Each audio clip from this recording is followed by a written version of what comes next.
नमस्कार दोस्तों, मैं हेमंत कुमार स्वागत करता हूं आपके अपने YouTube चैनल साहित्य 24/7 में।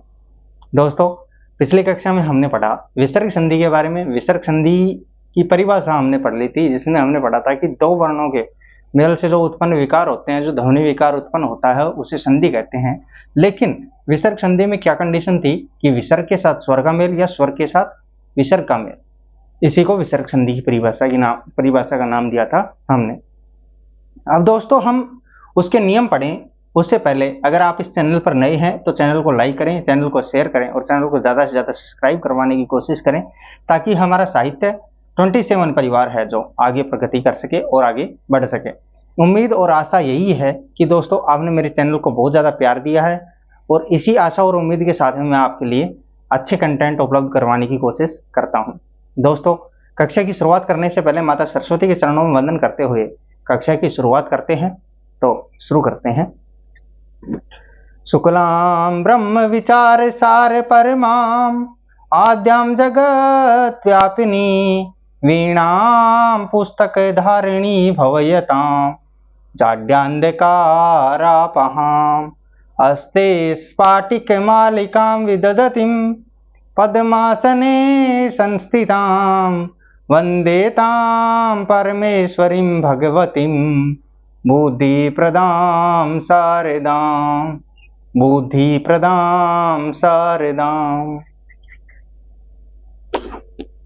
तो दोस्तों शुरू करते हैं। नियम नंबर 1।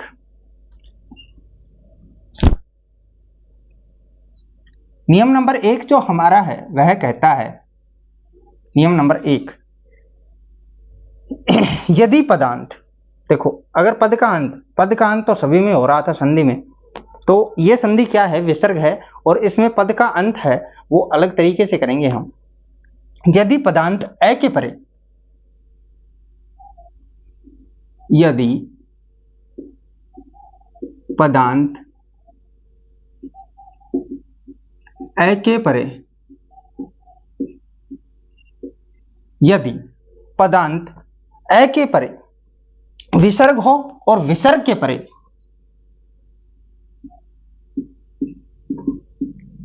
विसर्ग हो और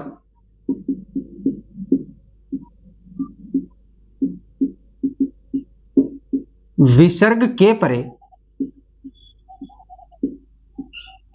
पदांत ए के परे तो क्या हो, विसर्ग हो, और विसर्ग के परे कोई सघोष व्यंजन अथवा कोई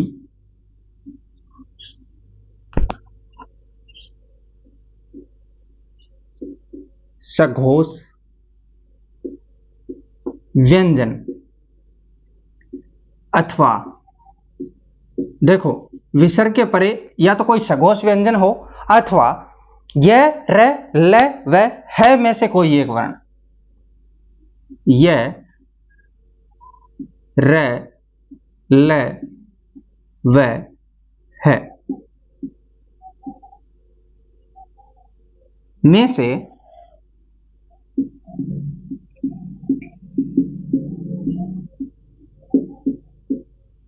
कोई एक वर्ण, में से कोई एक वर्ण हो तो पदांत ए धन विसर्ग हो तो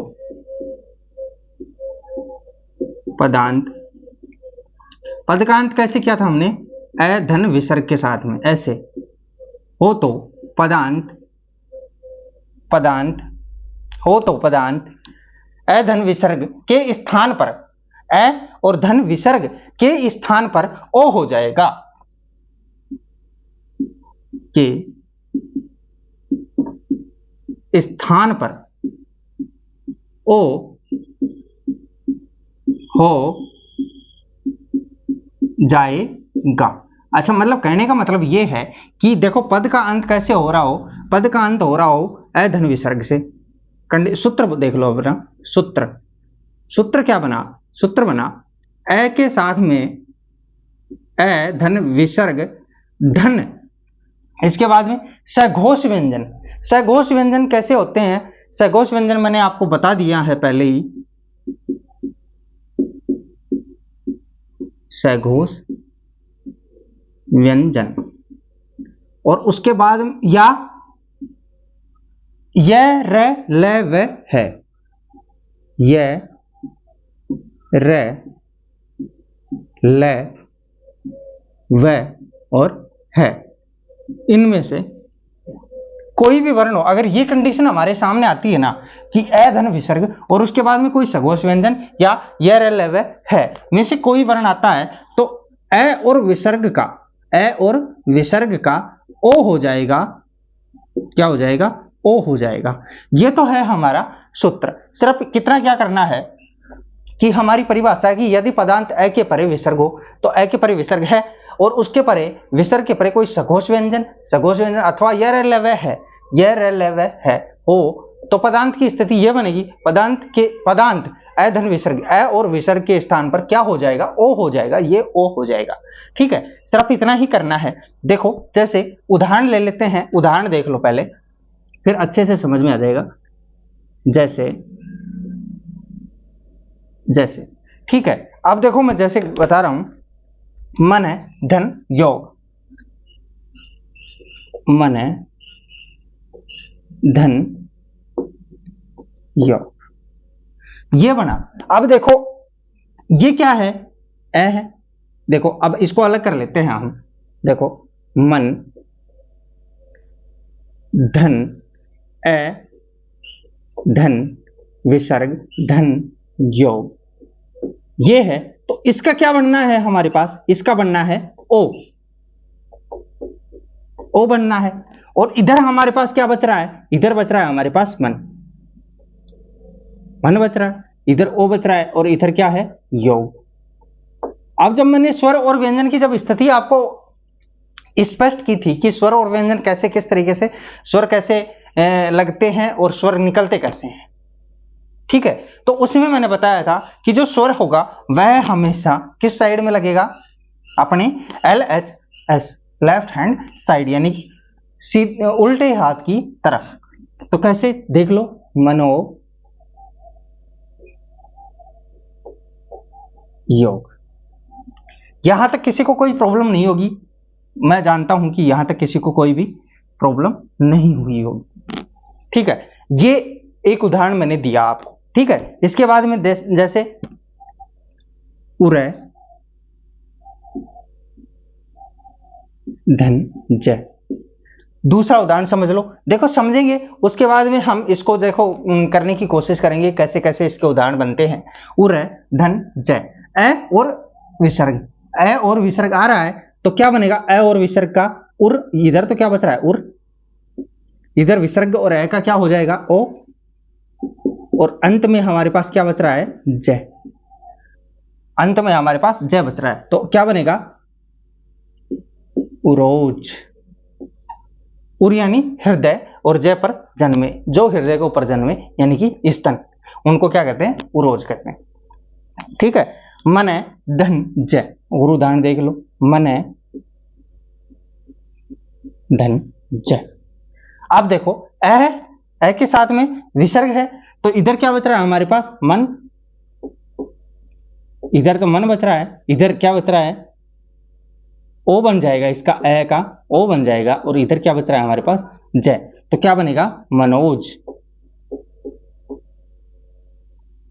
मनोज, मन में जन्म लेने वाला, मनोज।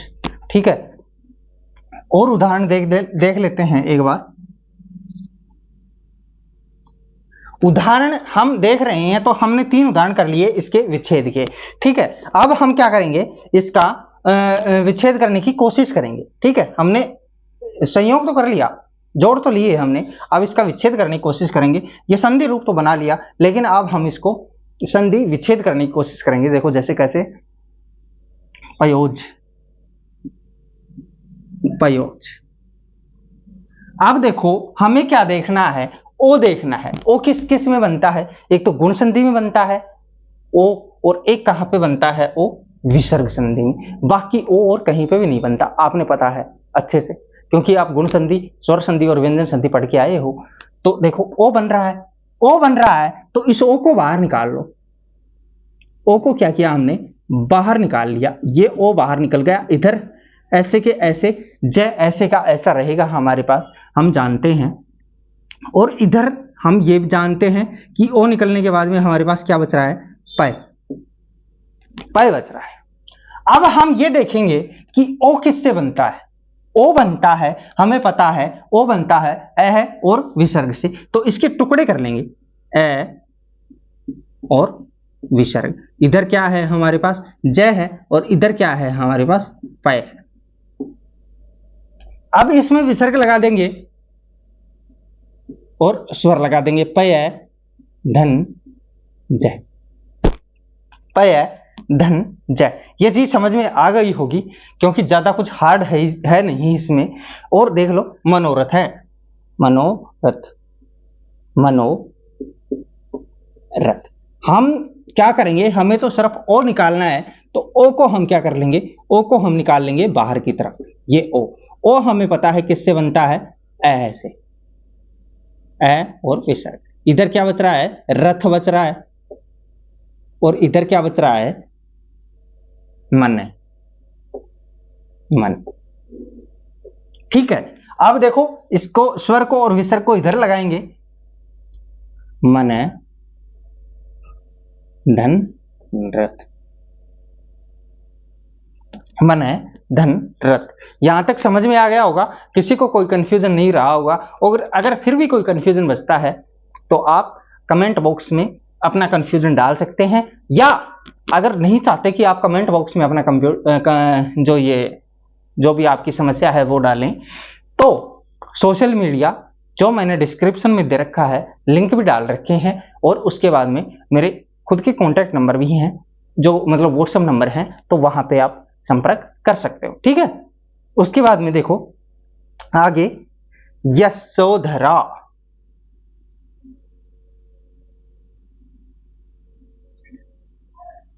यशोधरा,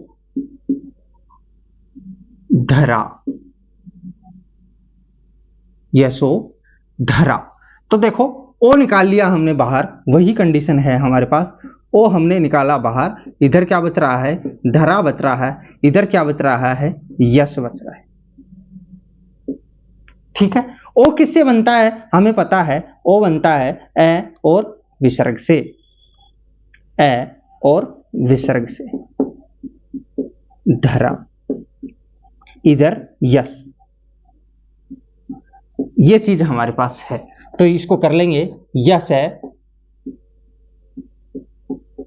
धरा। ये चीज आपको समझ में आ गई होगी। अब मैं आपको कुछ उदाहरण दे रहा हूं, वो आप घर पे भी प्रैक्टिस करेंगे, और यहां पे भी मैं करवा रहा हूं। जैसे तप है धन धन, तप है धन धन, ए के साथ विसर्ग ओ बन जाएगा, सीधा ओ बना दो, तपो धन, तपो धन। ठीक है, बना या नहीं बना, तपो धन, आपको पता है। इसके बाद में अध है धन मुख, अध है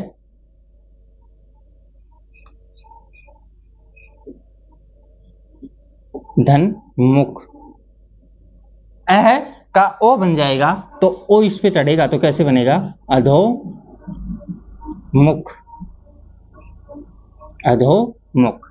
इसके बाद में और आगे इधर करते हैं, और आगे करते हैं, मन है धन विकार,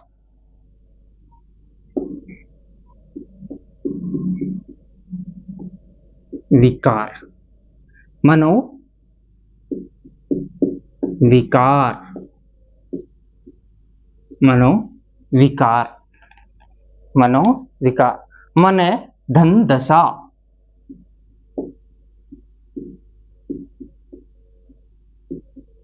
क्या बनेगा, मनो दशा, मनो दशा।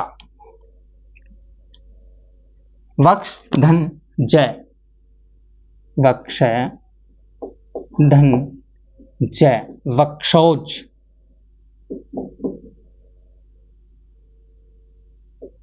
वक्ष मतलब सीने, और जय पर जन्मे, वही स्तन।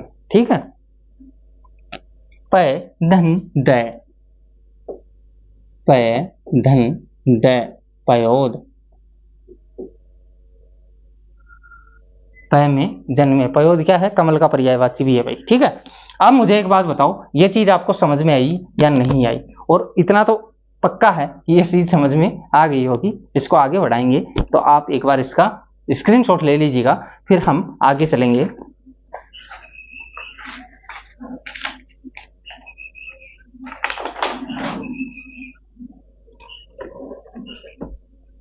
स्क्रीनशॉट ले लिया होगा, एक बार वापस से आपको समझा दूं। देखो क्या बोल रहा है कि भाई यदि कोई विसर्ग हो, किसके परे, अ के परे कोई विसर्ग हो, और विसर्ग के परे कोई सघोष व्यंजन हो, सघोष व्यंजन होने के बाद में क्या करना है हमें, सघोष व्यंजन हो तो पदांत अ और विसर्ग के स्थान पर ओ हो जाएगा, स्थिति ये हो।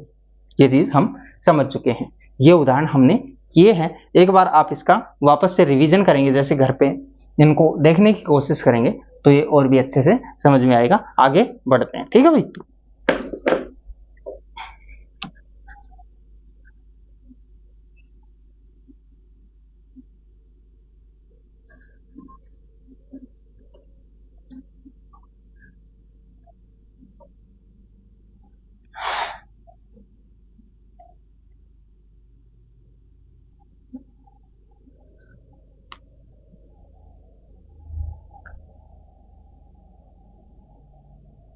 नियम नंबर 2।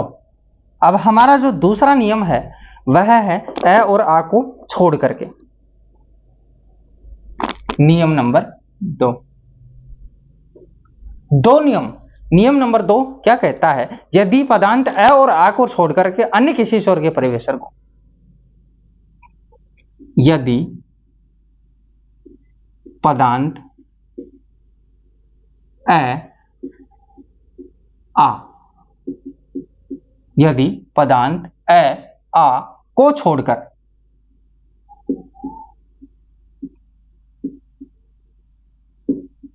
माफ कीजिएगा एक बार, थोड़ा क्या है कि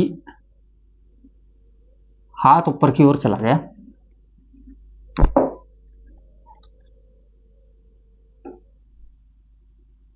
यदि पदांत अ आ को छोड़कर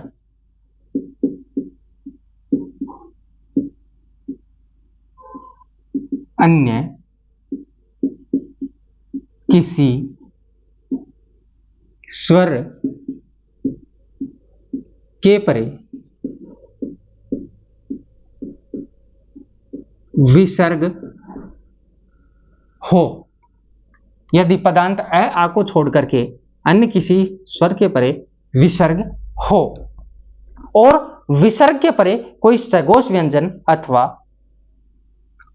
और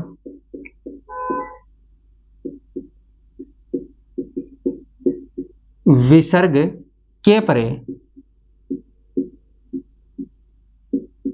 कोई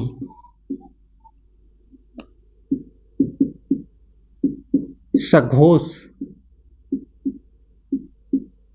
व्यंजन अथवा य व और य र व, य र व में से, य र व नहीं, य व ल, य व और ल, य व ल है भाई, है ना, माफ कीजिएगा, य व ल में से कोई एक वर्ण अथवा कोई में से कोई एक वर्ण अथवा कोई यह व ल में से एक वर्ण अथवा कोई स्वर हो तो पदांत विसर्ग के स्थान पर कोई स्वर हो तो कोई स्वर हो तो पदांत विसर्ग के स्थान पर तो पदांत विसर्ग के स्थान पर, तो पदांत विसर्ग के स्थान पर र हो जाएगा, र हो जाएगा। अच्छा, अब देखो र कैसे होगा, क्या क्या होना चाहिए हमारे पास, इसका सूत्र देख लो। सबसे पहले सूत्र हम इधर करते हैं, सूत्र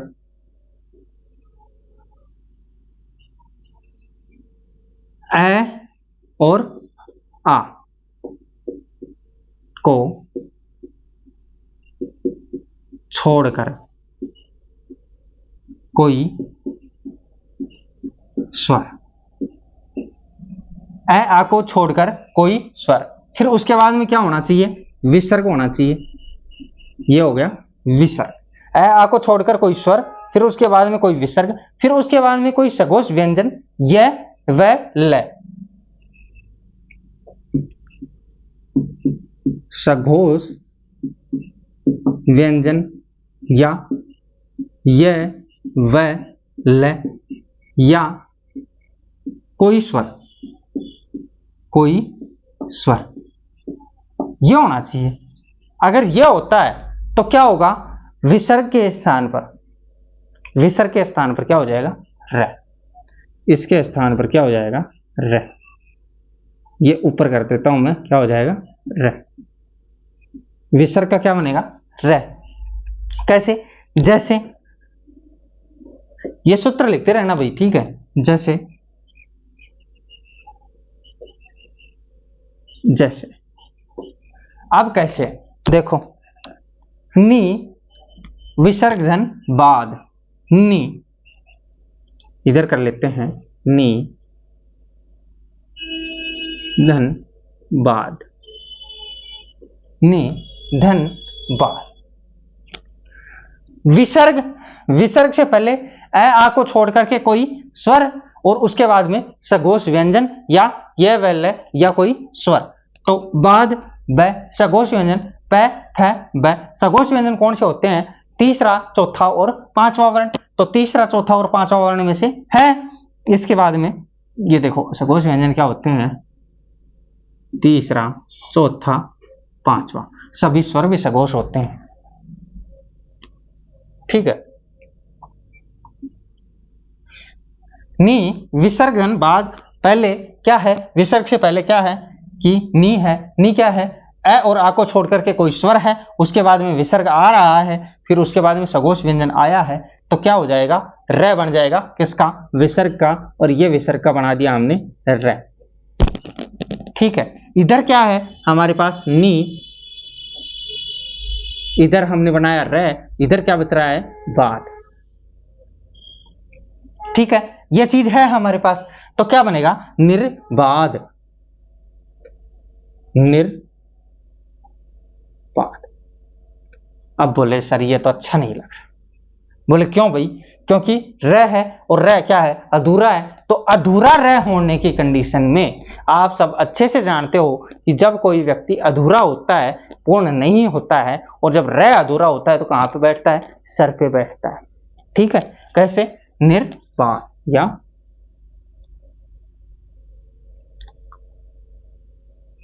निर्बाध।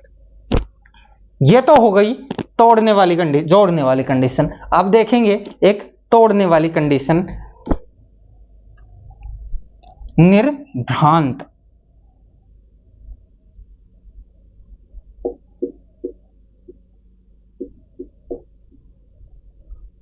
निर्भ्रांत।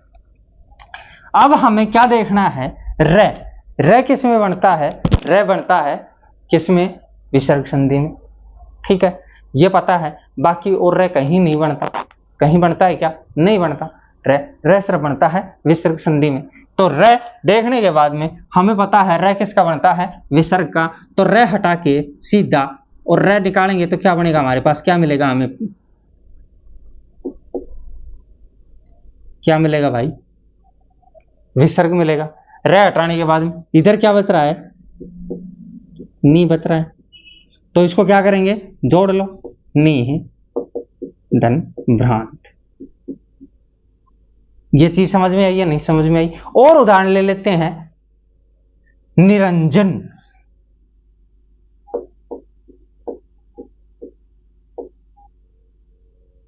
क्या बन रहा है, रे, रे को निकालेंगे तो क्या बनेगा, विसर्ग और अंजन। इधर क्या बच रहा है, नी। देखो इधर क्या बचेंगे हमारे पास, उपसर्ग, उपसर्ग, प्राप समानु अवनिश निर्दुस्तुर्वी यांगनी अध्यपि प्रतिपरि सुउद निर। ये जो निर है ना, निर, जो ये निर बनाया है हमने, निर, निर, निर, नी है या निर, ये क्या है, निर, क्या है, ये उपसर्ग है। सारे के सारे इधर उपसर्ग निकल के आएंगे। जैसे और देख लो, और उदाहरण देख लो ना, और उदाहरण ले लो, दुर्मुख,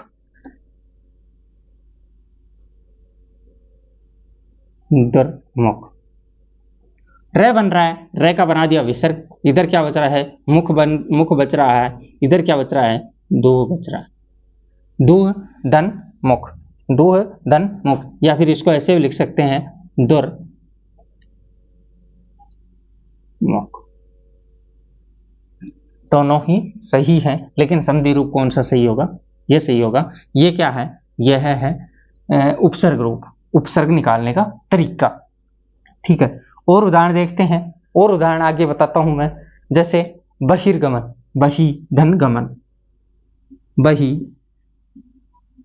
विसर्ग धन गमन, कौन सा, तीसरा वाला वर्ण है, ही आ रहा है, ए और आकर को छोड़ करके, तो क्या बनेगा, रे बनेगा, बही धन रे धन गमन, क्या बनेगा, बहिर्गमन।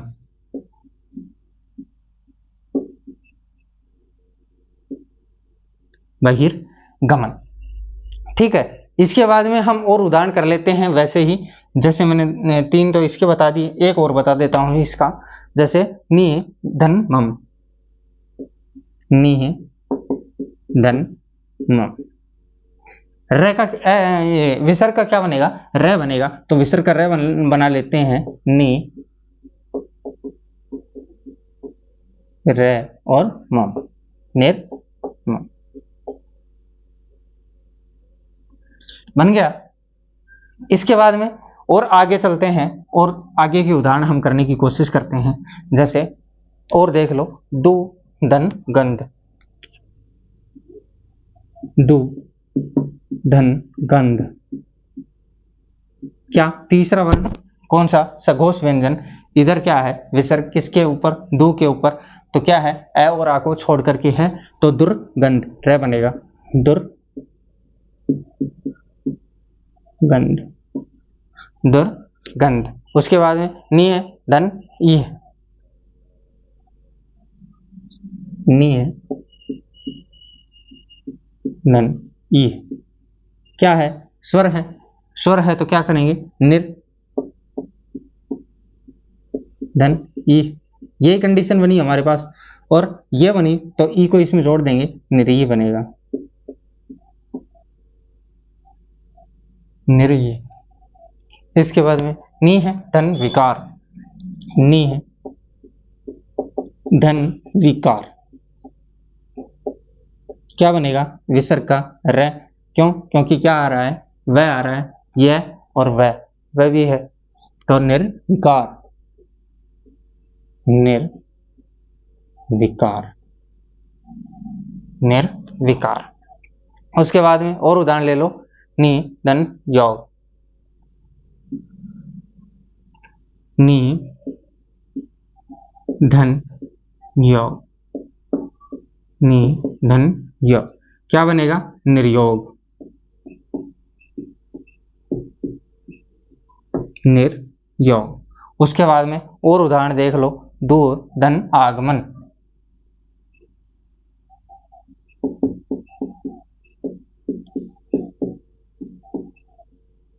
क्या बनेगा, दुरागमन,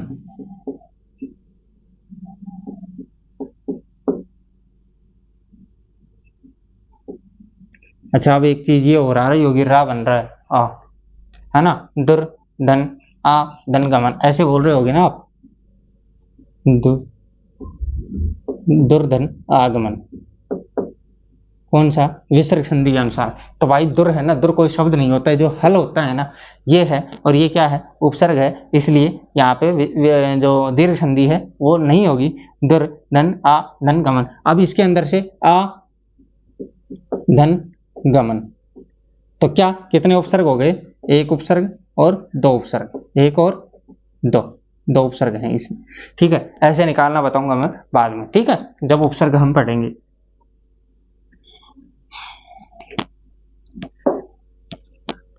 उसके बाद में दो धन बल,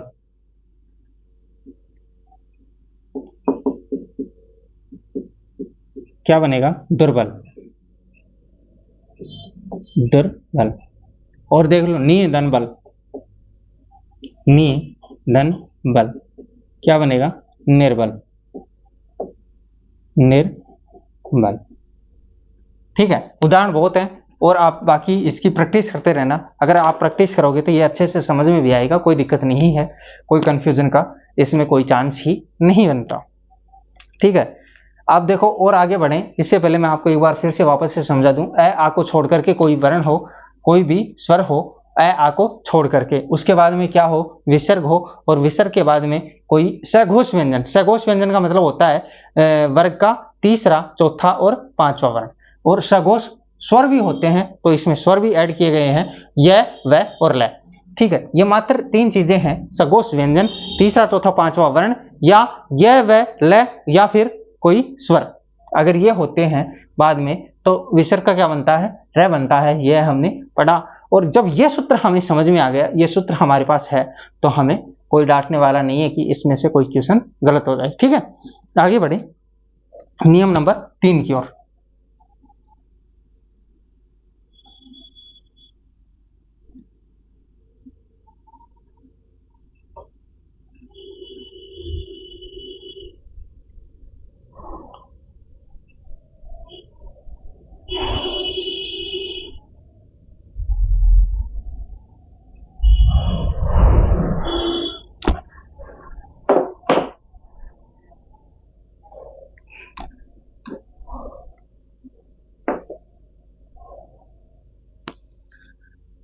तीसरा नियम क्या कहता है, यदि पदांत किसी स्वर के परे, भाई देखो कोई पद का अंत हो, उसके अंदर क्या हो कि किसी भी स्वर के परे विसर्ग हो, और विसर्ग के परे क्या हो, स स, तीनों स सलगम यानी कि तालव्य स, और स षटकोण यानी कि मूर्धन्य स, और स सलेट यानी कि दंत स। इन तीनों सओं में से कोई भी एक स हो, तो कोई एक वर्ण हो, तो पदांत विसर्ग के स्थान पर वही हो जाएगा, विसर्ग के स्थान पर वही वर्ण हो जाएगा जो उसके वर्ग का है।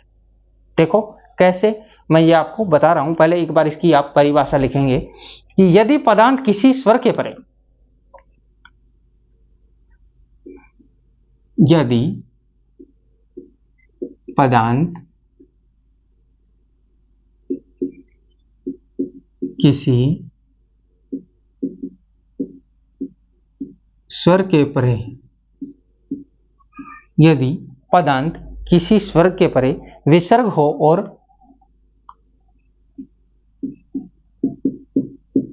विसर्ग हो, और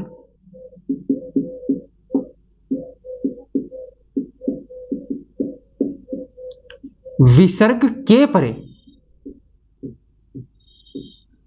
स स स श स और स, किसी स्वर के परे श स स में से कोई एक वर्ण हो, तो में से कोई एक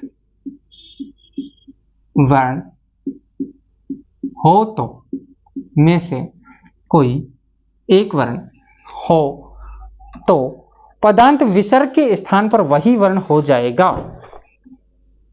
तो पदांत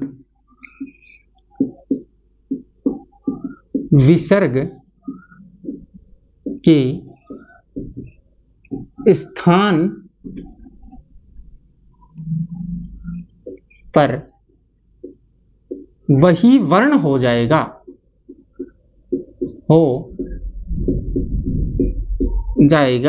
जो वही वर्ण हो जाएगा जो विसर्ग के परे है, अर्थात जो विसर्ग के परे है। ठीक है, अब देखो अर्थात और लिख देते हैं। देखो इसको, इसके आगे क्या करेंगे, अर्थात, और इसका सूत्र लिखते हैं। अर्थात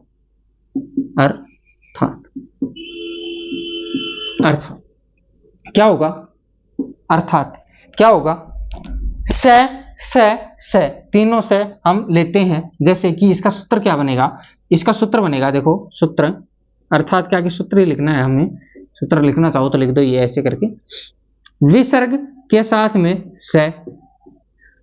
एक तो कंडीशन ये होगी, एक कंडीशन होगी विसर्ग के साथ में षटकोण वाला यानी कि मूर्धन्य से, और एक कंडीशन होगी विसर्ग के बाद में स्लेट वाला यानी कि दंत से। अगर ये तीनों स हैं तो इनके स्थान पर क्या होगा, तीनों ही स होंगे। और कौन से स होंगे, देखो अगर ये स आता है तो इस विसर्ग के स्थान पर क्या हो जाएगा, ये स हो जाएगा। अगर ये स आता है तो विसर्ग के स्थान पर कौन सा स, ये स हो जाएगा, मूर्धन्य। और अगर दंत्य स आता है तो विसर्ग के स्थान पर क्या हो जाएगा, दंत्य स हो जाएगा। ये हमारा सूत्र है और यही इस परिभाषा में बताया गया है। ये हो गया, ठीक है।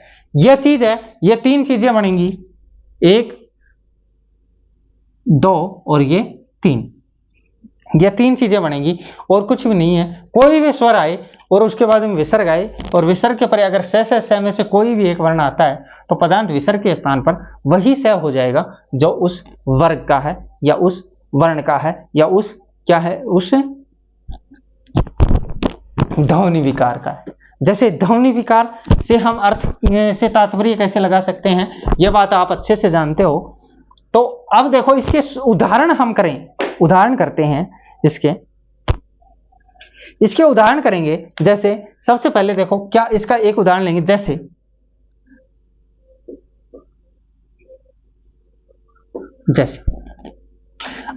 इसका उदाहरण क्या है, यस है धन शरीर, यस है धन शरीर।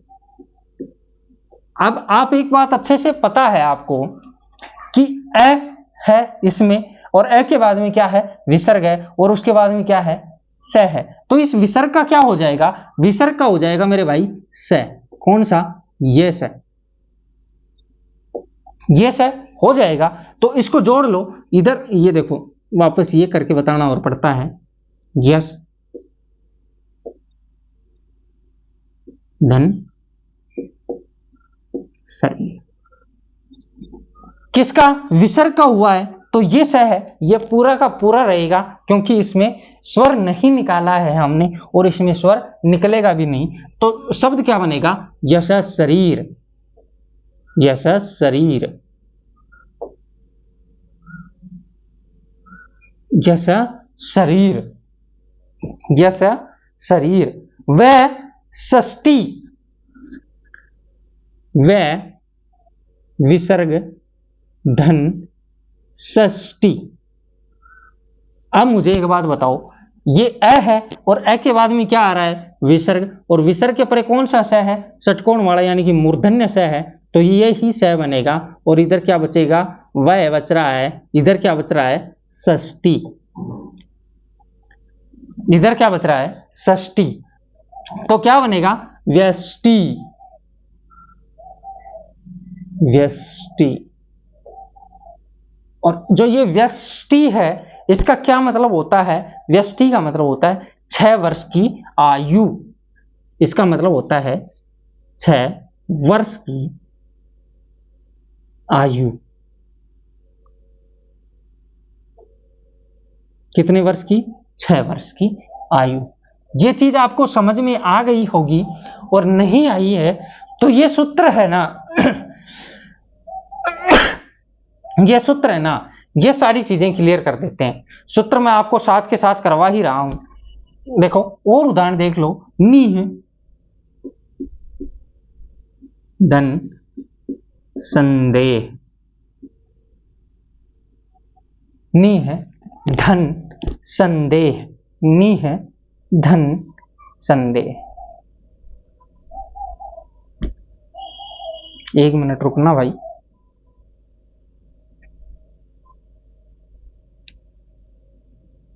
संदेश करो इसको,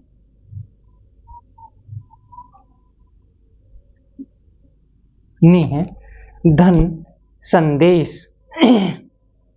तो क्या बनेगा, इस विसर्ग का क्या बनेगा, स बनेगा। कौन सा, दंत, क्योंकि सामने कौन सा स आ रहा है, दंत ही स आ रहा है। इधर क्या बता रहा है, संदेश। और ये हमारी शब्द शुद्धि का सबसे मुख्य जो कारण है, जो ये विसर्ग संधि है ना, ये शब्द शुद्धि में हमें बहुत ज्यादा मदद करती है।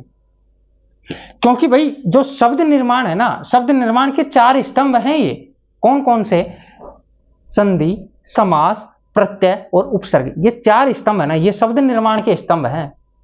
ठीक है, इनसे शब्दों का निर्माण होता है। शब्दों की निर्माण जो प्रक्रिया होती है वो संधि, समास, प्रत्यय और उपसर्ग से ही होती है। तो देखो, निस्संदेह, निस्संदेह, किसी ने भी, मैं गारंटी लेता हूं कि ऐसे निस्संदेह किसी ने भी नहीं लिखा होगा, लेकिन शुद्ध यही है। और सब क्या लिखते हैं, निस्संदेह, ऐसे। और ये क्या है, बिल्कुल ही गलत। क्यों, क्योंकि विसर्ग संधि के नियम के अनुसार अगर नी के बाद विसर्ग, विसर्ग के बाद अगर स, ये दंत्य वाला आता है, तो इसमें स ये यूज किया जाएगा, और ये सही है, 100% सही। इसके बाद में नी है धन शरण। अब देखो इसको क्या करेंगे, सबसे पहले हम इसका देखो वापस से इसके तोड़ने वाले तरीके, जो मतलब कि विच्छेद वाला तरीका है, वो और कर लेते हैं हम। उसके बाद में डायरेक्ट हम करेंगे इसके सब, नी से निस, निस, निस शरण। सिर्फ और सिर्फ हमें क्या देखना है, द्वित्व से, द्वित्व से, द्वित्व से, द्वित्व से। हर जगह द्वित्व से दिखेगा, एक आधा और एक पूरा, और उसी वर्ग का दिखेगा, उसी वर्ण का दिखेगा, उसी जो क्या बोलते हैं वाग्य अंतर से उच्चारित होगा वो दिखेगा। तो अगर ये वो उसी वाग्य अंतर से उच्चारित दिखता है, तो इस वाले से को बाहर निकाल कर इसका विसर्ग बना दो, और इसका विसर्ग बना के ज्यों का त्यों लिख दो, ज्यों का त्यों लिख दो। ठीक है, इसके बाद में दुस्सील,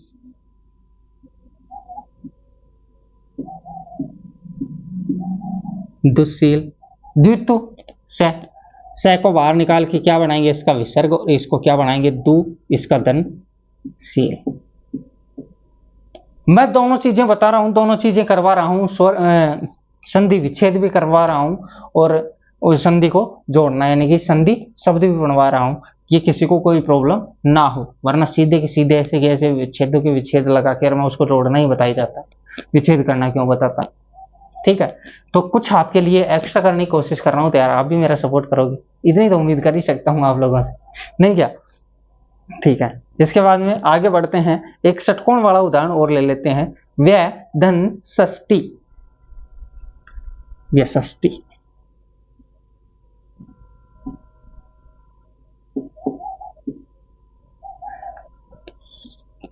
व्यष्टि, व्यष्टि दोनों, इसमें टी छोटी, इसमें बड़ी, इसमें टी छोटी, इसमें बड़ी, और दोनों के अलग अलग अर्थ हैं, वो बताऊंगा मैं आपको। देखो द्वित्व वर्ण आ रहा है, द्वित्व वर्ण आ रहा है, भाई माफ करना 1 मिनट यार।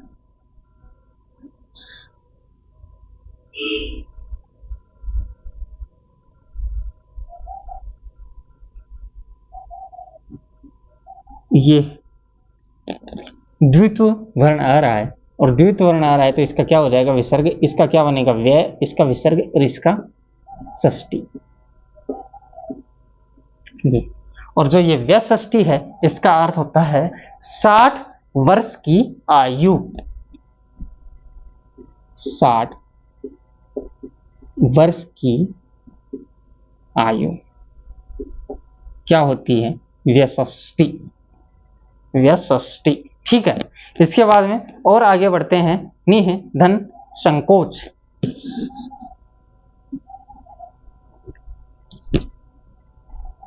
निह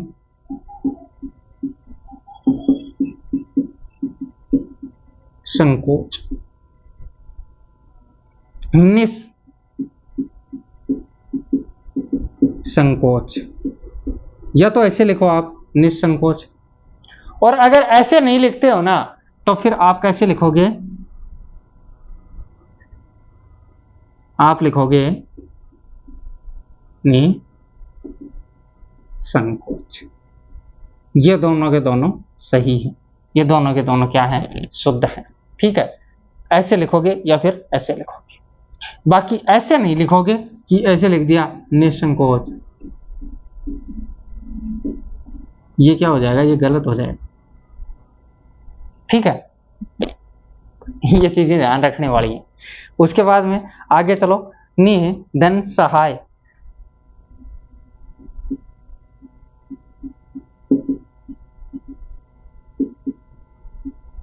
क्या बनेगा निस्सहाय, निस्सहाय, निस्सहाय। उसके बाद में और देख लो, निह धन दुह धन स्वप्न।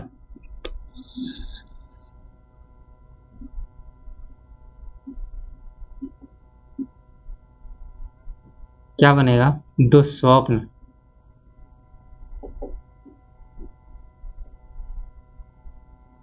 दुस्वप्न। उसके बाद में और उदाहरण ले लो, दुह धन साहस।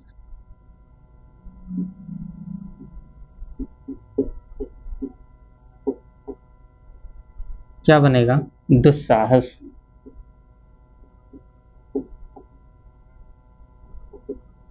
ऐसे भी लिख सकते हो इसको, सारे के सारे वर्ण है ना उनको सभी को लिख सकते हो ऐसे, है ना, जैसे मैं बता रहा हूं दुस दुह साहस, किसी भी साहस, किसी भी कोई जो वर्ण है ना उस किसी भी वर्ण को ऐसे लिख सकते हो आप।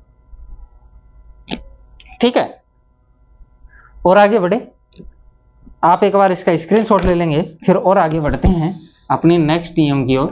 अभी हमारे पास थोड़ा सा समय बाकी है तो इसका जो इसकी जो क्या है कि परिभाषा है वो कर लेंगे, उदाहरण हम कल कर लेंगे। एक बार आप इसका स्क्रीनशॉट ले लीजिएगा। ठीक है, ले लिया, ओके।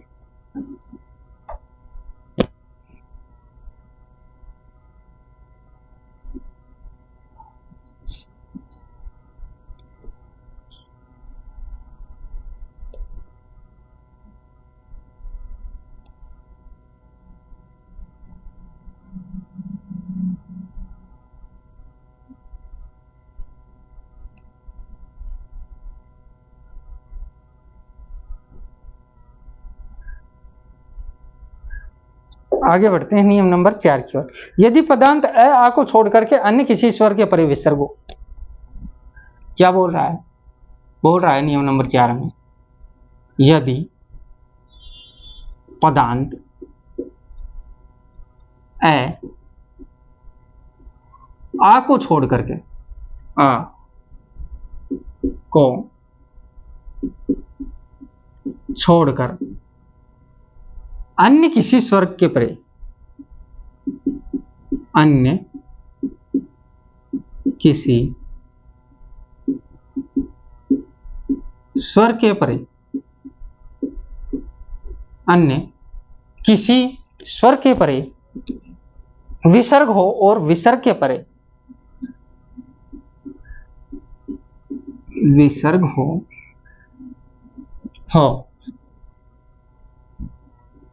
और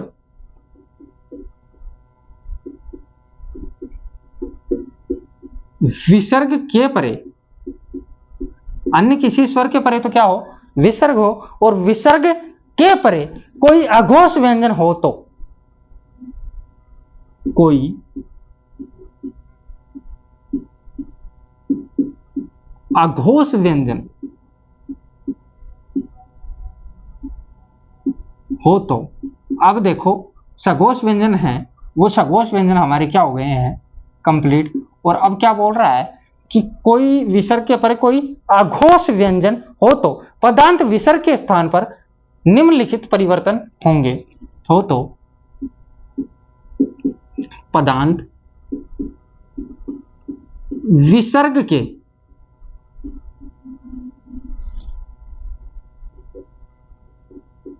स्थान पर, विसर्ग के स्थान पर निम्नलिखितानुसार परिवर्तन होंगे, निम्न लिखितानुसार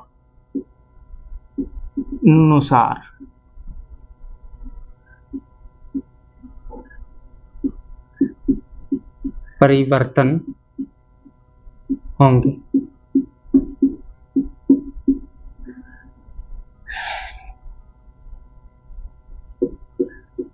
निम्न, ये देखो निम्नलिखितानुसार का इसका विच्छेद बता रहा हूं आपको, निम्न धन लिखित धन अनुसार, ठीक है। तो इसलिए एक ही वर्ण बन गया निम्नलिखितानुसार, ठीक है। अब देखो कैसे क्या परिवर्तन होंगे, पदांत अ आ को छोड़ करके किसी स्वर के परे विसर्ग हो और विसर्ग के परे कोई अघोष व्यंजन हो तो पदांत विसर्ग के स्थान पर निम्नलिखितानुसार परिवर्तन होंगे। और अघोष व्यंजन क्या होता है, पहला और दूसरा वर्ण, वर्ग का पहला और दूसरा वर्ण। तो देखो क्या सूत्र क्या बनेगा, सूत्र बना लो, ठीक है, सूत्र बना लेते हैं हम, सूत्र बना लो। सूत्र नंबर 1 क्या बोलता है कि देखो विसर्ग के बाद च और छ होने चाहिए, विसर्ग के बाद अगर च और छ, च और छ अगर ये आते हैं तो विसर्ग का क्या बनता है, स।